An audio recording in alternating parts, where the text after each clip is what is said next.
జై శ్రీరామ్. శ్రీమాత్రే నమః. శ్రీ గురుభ్యో నమః.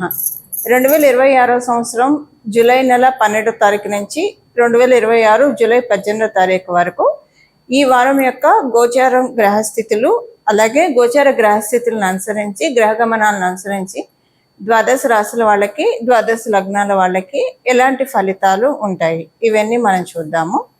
ప్రథమంగా గోచారంలో గ్రహస్థితులు. వృషభ రాశిలో మంగళ సంచారం, కుజుని సంచారము, మిథున రాశిలో వక్రించిన బుధ భగవానుడి సంచారము, రవి కూడా మిథున రాశిలో సంచారం చేస్తున్నారు. మిథున రాశిలో సంచారం చేస్తున్న రవి ఈ వారం 17వ తారీఖు నుంచి మిథున రాశిలోంచి కర్కాటక రాశిలోకి ఆయన సంచారం ఉంటుంది. కర్కాటక రాశిలో గురుదేవుని సంచారం, దేవగురువైన బృహస్పతి సంచారము, శుక్రకేతువులు ఇరువురు కూడా, దైత్య గురువైన శుక్రాచార్యుల వారు, కేతు భగవానుడు ఇద్దరు కూడా సింహరాశిలో వారి సంచారము, కుంభరాశిలో రాహుదేవుని సంచారము, శని మహారాజు సంచారం మీనరాశిలో, అన్ని రాశుల్ని అతివేగంగా చుట్టూ వచ్చే చంద్ర భగవానుడు ఈ వారంలో, ఆయన ఈ వారం మొత్తం కూడా ఆయన సంచారము 4 రాశుల్లో ఉంటుంది. వృషభ రాశి, మిథున రాశి, కర్కాటక రాశి, సింహరాశి, ఈ 4 రాశుల్లో కూడా చంద్రదేవుని సంచారం ఈ వారంలో ఉంటుంది. ఇవి గోచారంలో ఉన్న గ్రహ గమనాలు, గ్రహస్థితులు. గోచారంలో ఉన్న ఈ గ్రహస్థితులను అనుసరించి ద్వాదశ రాశుల వాళ్ళకి, ద్వాదశ లగ్నాల వాళ్ళకి ఎలా ఉండబోతుంది ఈ వారం, ఇది తెలుసుకోవడానికి ముందుగా ఈ వారము గోచారంలో ఏదైనా స్పెషల్ సిగ్నిఫికెన్స్ ఉందా, గోచారంలో గ్రహాలు ఎలా ఉన్నాయి, మంచి సిచ్యువేషన్లో ఉన్నాయా, మంచి పొజిషన్లో ఉన్నాయా, లేదంటే అందరికీ ఇబ్బంది కలిగించే ప్లేస్మెంట్స్లో అవి ఉన్నాయా, ఇది మనం చూద్దాము. దీంట్లో మనం ప్రథమంగా చూడాల్సింది బుధ భగవానుడు. బుధ భగవానుడు వక్రించి ఉన్నాడు. స్వరాశిలో ఉండి వక్రించడం అనేది అంత విశేషం కాదు. కాకపోతే ఆయన స్వరాశిలో ఉండి వక్రించడము కర్కాటక రాశి వాళ్ళకి ప్లస్ అవుతుంది. ఇది ఆయన వక్రించడము అన్ని రాశుల వాళ్ళకి కాదు, కానండి కర్కాటక రాశి వాళ్ళకి ఇది బాగుంటుంది. అలాగే ధనుసు రాశి, మీనరాశి, ఈ 3 రాశుల వాళ్ళకి బుధ భగవానుడు వక్రించడం మిథున రాశిలో మంచి ఫలితాన్ని ఇస్తుంది. చెడు ఫలితాలని మిగతా రాశుల వాళ్ళకి ఇస్తుంది. అంటే చెడు ఫలితాలు అంటే కొన్ని విషయాల్లో జాగ్రత్తలు మనం తీసుకుంటే సరిపోతుంది.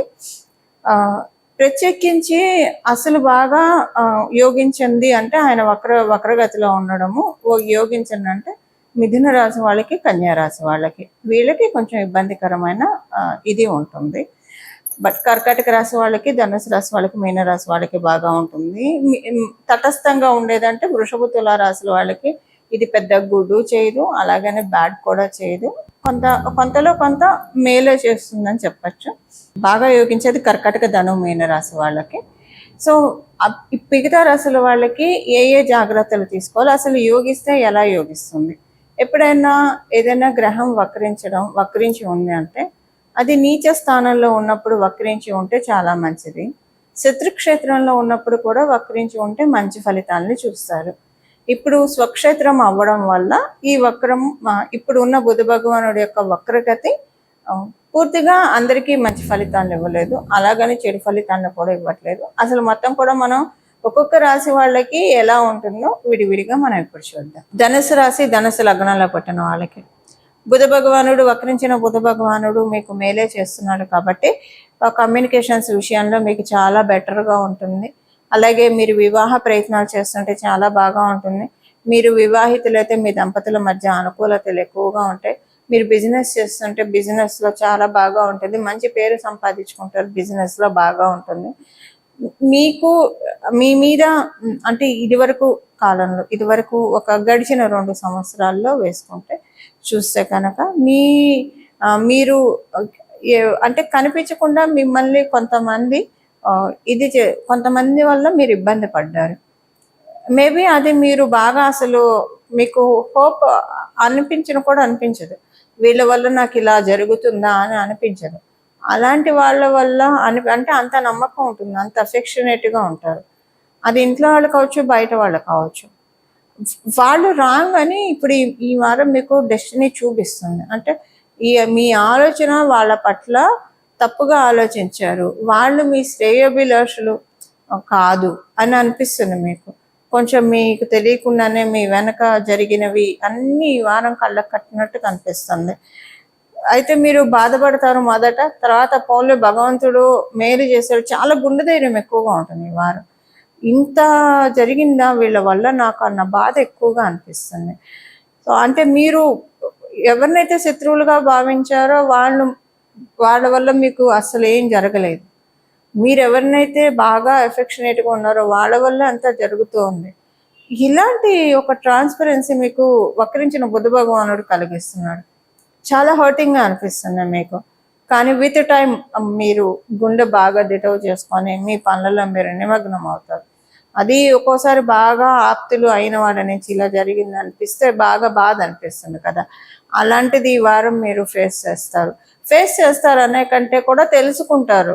ఇంకా తెలుసుకుంటే ఇప్పుడు దేనివల్ల మనకి ఇబ్బంది వస్తుందో తెలుసుకుంటే, కలుపు మొక్క ఎక్కడుందో తెలిస్తే ఆ కలుపు పీకేస్తే పచ్చటి పొలం అంతా పచ్చగా ఉన్న చందాన మీకు ప్రాబ్లం ఎక్కడుందో తెలుస్తుంది. ప్రాబ్లం తెలియడం వల్ల మీరు ఆ ప్రాబ్లం నుంచి బయటపడడానికి మంచి స్టెప్స్ తీసుకుంటారు. అంటే చాలా క్యాలిక్యులేటెడ్గా. మీకే ఆశ్చర్యం అనిపిస్తుంది, నేనేనా ఇదంతా చేస్తున్నా, ఇన్నాళ్ళు ఏమైంది, ఇదంతా ఎక్కడ హైడ్ అయ్యింది అని మీరు అనుకుంటారు. ఒక్కోసారి కాలం కలిసి వస్తే దైవబలం బాగా ఉంటే జగదంబే మన తోటి అంటే మనం చిన్నప్పుడు మన పిల్లలకి ఎలా వేలు పెట్టి అన్ని దిద్దిస్తామో అలా జగన్మాత మన చేత మన లైఫ్ని కరెక్ట్ చేసుకునే అవకాశం మనకి ఇస్తుంది. అంటే ఎవరిని నమ్మకూడదు, ఎవరిని నమ్మాలి, ఏ స్టెప్స్ తీసుకోవాలి, ఏ స్టెప్స్ తీసుకోకూడదు, ఇలాగ అన్ని అమ్మవారే చూపిస్తుంది. అలా మీకు ఈ వారం అనిపిస్తుంది. సింపుల్గా చెప్పాలంటే ఈ వారం చాలా బాగా ఉంది. ఇప్పుడు ఒకవేళ మిమ్మల్ని మోసం చేశారు, మీరు బాగా నమ్మిన వాళ్ళు మోసం చేశారని మీరు తెలుసుకున్నా, అది మీకు బాధ అనిపించినా కూడా ఇంత చేశారని ఆ వెనకానే చాలా బాధ అనిపించినా పోనీ ఇప్పుడు తెలుసుకున్నా కదా, ఇంకా గతం అయిపోయింది, ఇప్పుడు దాని గురించి బాధపడ్డాను, ఇంక ఇక్కడి నుంచి ఎలాంటి స్టెప్స్ తీసుకోవాలి, ఇలాంటి క్లారిటీ, ఇలాంటి ఆలోచనలు ఈ వారం ఎక్కువగా వస్తాయి. ఇదే మిమ్మల్ని సక్సెస్ పాత్రలోకి తీసుకెళ్తుంది. ఇవి ఈ వారం యొక్క గోచార గ్రహస్థితుల ఫలితాలు ధనుసు రాశి ధనుసు లగ్నంలో పుట్టిన వాళ్ళకి. ఏ పరిహారం చేసుకోవాలి ఈ వారం మొత్తం కూడా ద్వాదశ రాశుల వాళ్ళు, ద్వాదశ లగ్నాల వాళ్ళు పరిహారం వచ్చేసేసి బుధ భగవానుడు వక్రించాడు కాబట్టి విష్ణుమూర్తి ఆరాధన చాలా చక్కటి ఫలితాలను అందిస్తుంది. విష్ణుమూర్తి ఆరాధన, అలాగే భగవంతుణ్ణి బాల రూపంలో ఆరాధించడము. బాల రూపంలో అంటే ఇప్పుడు బాలమురుగన్ అంట, సుబ్రహ్మణ్య స్వామి వారిని బాల రూపంలో, ఆయన చిన్నపిల్లాడి రూపంలో ఆరాధిస్తారు. అమ్మవారిని కూడా చిన్నపిల్ల రూపంలో ఆరాధిస్తాము. బాల త్రిపుర సుందరి అని చెప్తాం. వటపత్ర సాయి స్వామివారు యుగాంతంలో ఒక వటపత్రం మీద ఆయన కాలి యొక్క బొటను వేలి చీకుతూ ఉంటారు. ఆ మూర్తి రూపాన్ని కూడా ఆరాధించడం అంటే ధ్యానిస్తే సరిపోతుంది. ఇలాగా బాల రూపంలో ఉన్న దేవీ దేవతల్ని కనుక ఆరాధిస్తే చాలా మంచిది. మనకి బాల రూపంలో ఎప్పుడూ కూడా దర్శనమిచ్చే స్వామి మీద దక్షిణామూర్తి స్వామివారు, గురు దక్షిణామూర్తి స్వామివారు. ఆయన అందరికీ కూడా జ్ఞానబోధ చేస్తూ ఉంటారు. దక్షిణామూర్తి స్వామివారి ఆరాధన కూడా అత్యంత శుభకరమైన ఫలితాన్ని ద్వాదశ రాశుల వాళ్ళకి, ద్వాదశ లగ్నాల వాళ్ళకి కలిగిస్తుంది. మూర్తిని ధ్యానించండి బాగా. మనం పూజ చేసుకున్నప్పుడు, దీపారాధన చేసినప్పుడు ఒక్కసారి తన్మయత్వంతో కళ్ళు మూసుకొని ఆజ్ఞాచక్రంలో భగవంతుడిని ప్రతిష్ఠించుకొని ఏ ఆలోచనలు లేకుండా నిర్వికార స్థితిలో ఒక చిన్న ఆలోచన కూడా రానియకుండా మనల్ని మనం నియంత్రించుకుంటూ భగవంతుని ఎప్పుడైతే ధ్యానిస్తామో అది చాలా రెట్టింపు ఫలితాన్ని, అత్యద్భుతమైన ఫలితాన్ని ఇస్తుంది. అలా ధ్యానించడానికి ఇది సరైన సమయం. ఎప్పుడు కూడా మనం మామూలుగా పూజ చేసుకుంటున్నప్పుడు కావచ్చు, లేదా ఏదైనా భగవంతుడిది సంబంధించిన ఏదైనా కార్యక్రమం, ఒక హోమం చేస్తున్నా, వ్రతం చేస్తూ ఉన్నా, మానసికంగా ఎటో వెళ్ళిపోతూ ఉంటుంది మనసు. శారీరకంగా అక్కడే ఉంటాం కానండి, ఆ క్రతువులో పూర్తిగా మనం మనసు పెట్టి దృష్టి పెట్టి చెయ్యలేము. ఇది మనం ప్రయత్నపూర్వకంగా మనల్ని మనం కట్టడి చేసుకోవాలి. మనసు పరిపరి విధాలుగా ఆలోచించకుండా రేపు ఈఎంఐ కట్టాలనో, లేదా పిల్లల చదువుకి టెన్షను, ఇలా రకరకాలుగా సాంసారిక బాధ్యత బంధనాల వల్ల కావచ్చు, లేదా మనం అనుకున్న గోల్స్ రీచ్ అవ్వట్లేదు, ఇలా రకరకాలైన ఆలోచనలు మన మనసుని కట్టి కుదిపేస్తూ ఉంటాయి. లేదా ఎప్పుడో జరిగిన విషయాలకి వెళ్ళడము, ఇలాగా మనము ఒక పూజ చేస్తున్నప్పుడు లేదా హోమం చేస్తున్నప్పుడు వ్రతం చేస్తున్నప్పుడు అక్కడ కూర్చుంటాం కానివ్వండి, మనసు నిలకడగా ఉండదు. కానీ మనసు నిలకడగా తెచ్చుకోవాలి. మనం ఇది ప్రాక్టీస్ చేస్తూ ఉంటే సాధన సాధ్యతే సర్వం. ప్రాక్టీస్ చేస్తూ ఉంటే మనం కాన్సన్ట్రేటెడ్గా ఒక పని చేయాలని ప్రాక్టీస్ చేస్తూ ఉంటే అది అవుతుంది.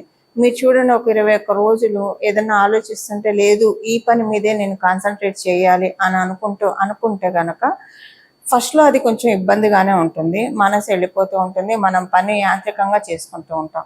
కానీ రోజు over the period of time ఇలా చేస్తూ ఉండడం వల్ల ఏమవుతుందంటే అనతి కాలంలోనే, అంటే తక్కువ కాలంలోనే 21 రోజుల్లోనే మళ్ళీ మన మనసు మనకి తెలియకుండానే వెనక్కి వస్తుంది. ఏదన్నా ఆలోచనలోకి వెళ్ళినా లేదు లేదు నేను ఈ పని చేస్తున్నాను, ఈ హోమం చేస్తున్నాను, ఈ వ్రతం చేస్తున్నాను, ఈ అభిషేకం చేస్తున్నాను, లేదా నిత్య పూజ చేస్తున్నా, నా మనసు ఇక్కడే ఉండాలి అని మనసు లగ్నం అవుతుంది.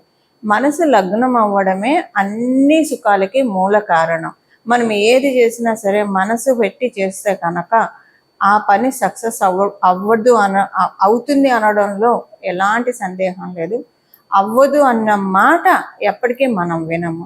అలా ఇప్పుడు బుధ భగవానుడు వక్రించి ఉన్నాడు కాబట్టి మోస్ట్లీ రాహుదేవుడు బుధ భగవానుడు ఆలోచన, చంద్రుడు మనఃకారకుడు కాబట్టి ఆలోచనలు మన మనసులో పుట్టే ఆలోచనలకి మేజర్ వైటల్ రోల్ ఈ గ్రహాలే ప్లే చేస్తూ ఉంటాయి.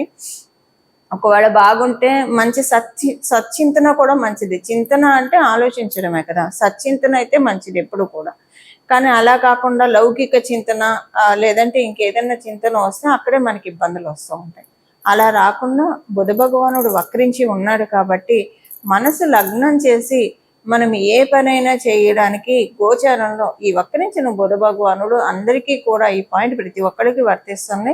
ప్రతి ఒక్కరికి కూడా ఇది కర్టన్ రేజర్ అని చెప్పచ్చు. మనసు లగ్నం చేసి మనం కాన్సన్ట్రేటెడ్గా పనులు చేయడానికి ఇది చాలా చక్కటి సరైన అవకాశము.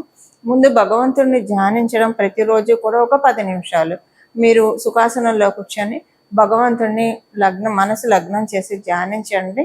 అత్యద్భుతమైన ఫలితాలు చూస్తారు. ఒకవేళ మీ జన్మజాతకంలో బుధ భగవానుడు బాగోకపోతే ఫైనాన్షియల్ సోర్సెస్ మీద ఎక్కువగా దెబ్బ కొడుతుంది. ఎక్కువ రిసోర్సెస్ రావు. ఒకటి వచ్చిందంటే ఇంకొకటి పోయినట్లు అనిపిస్తుంది. లేదంటే మనం చేస్తూనే ఉంటాము, కష్టపడ్డ దానికి తగిన ప్రతిఫలం దొరకదు. పాలిటిక్స్ ఎక్కువగా ఫేస్ చేస్తూ ఉంటాము.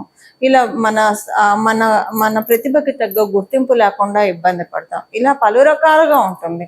వీటన్నిటినీ ఒకవేళ బుధ భగవానుడు బాగోకపోయినా, అంటే ఇక్కడ వేరే ప్లానెట్ కాంబినేషన్స్ కూడా ఉంటాయి ఇప్పుడు నేను చెప్పిన పాయింట్స్కి, బట్ కొంత బుధ భగవానుడు కూడా దీనికి అధిపతి అవుతాడు కాబట్టి వీటి నుంచి మనం రక్షించుకోవడానికి ఇది సరైన అవకాశం. మనసు లగ్నం చేయడానికి భగవంతుడి మీద ధ్యానం పెట్టండి. ప్రతిరోజు 10 నిమిషాలు భగవద్ ధ్యానం చేయండి. మనసు లగ్నం చేసి ధ్యానం చేయండి. మీ జాతకంలో ఉన్న బుధ భగవానుడు చక్కగా క్యూర్ అవుతాడు. ఇలా అంటే బాగోలేని గ్రహస్థితిని చేసుకోవడానికే మనకి గోచారం ఉన్నది. గోచారంలో ఉన్న గ్రహ దేవతలు మనకి వరాన్ని కలిగిస్తూ ఉంటారు. ఇప్పుడు సపోజ్ ఎవరికైనా హెల్త్ బాగోకపోతే, పుట్టినప్పుడే ఏదో ఒక ఆరోగ్య రుగ్మతతో పుడితే వైద్యంతో ఎలాగైతే బాగు చేస్తారో ఆ రుగ్మతని కంప్లీట్గా తీసేస్తారు, ఒక సర్జరీతోటో వైద్యంతో దేనితోటో. అలా గోచారంలో ఉన్న గ్రహ దేవతలు కూడా మనకి ఒక మెడిసినల్ గార్డ్స్ అని చెప్పాలి. మెడిసిన్ మన మానసికంగా మన జాతకం బాగోకపోతే ఏ పాయింట్లో బాగోలేదు దాన్ని మనం క్యూర్ చేసుకోవడానికి. వీటన్నిటికీ గోచారంలో ఉన్న గ్రహస్థితులు వాళ్ళ గ్రహ గమనాన్ని బట్టి ఆ టైంలో మనం అంటే ఎప్పుడు చేస్తే అవుతుందంటే అవ్వదు. అంటే మనం ప్రయత్నం చేస్తే బాగుంటుంది, మంచి ఫలితాలు వస్తాయి. కానీ మనకి కాలబలం దైవబలం ఉన్న సమయాలు ఉంటాయి చూసారా, అలాంటప్పుడు కరెక్ట్గా ఏ పనినైతే సూచిస్తుందో ఆ పని చేస్తే చక్కటి సత్ఫలితాలు మనం అందుకోగలుగుతాం. ఈ విధంగా మనం అందరం కూడా మన జీవితాల్లో సన్మంగళాలను ఆహ్వానించాలని చెప్పి మనందరి తరఫున బాల త్రిపుర సుందరిని మనస్ఫూర్తిగా అమ్మవారి పాదాన్ని శరణ వేడుతూ మంగళం. నమో భగవతే వాసుదేవాయ.